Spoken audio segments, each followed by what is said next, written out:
Hey everyone, welcome back to Solving Factory. In today's video, let me show you how to fix media upload quality on WhatsApp not showing in iPhone. To fix media upload quality on WhatsApp, first open your settings application and go to General. After that, navigate to iPhone storage and locate the WhatsApp application. Next, tap on Offload App to offload the application. Then refresh the application.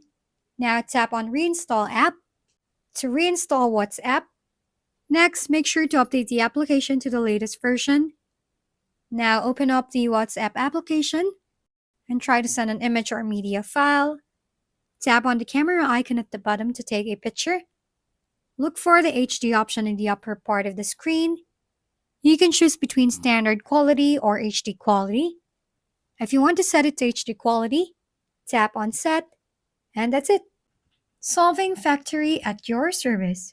Kindly give us a thumbs up, hit subscribe, and leave a comment for your suggestions. We'll see you on the next video.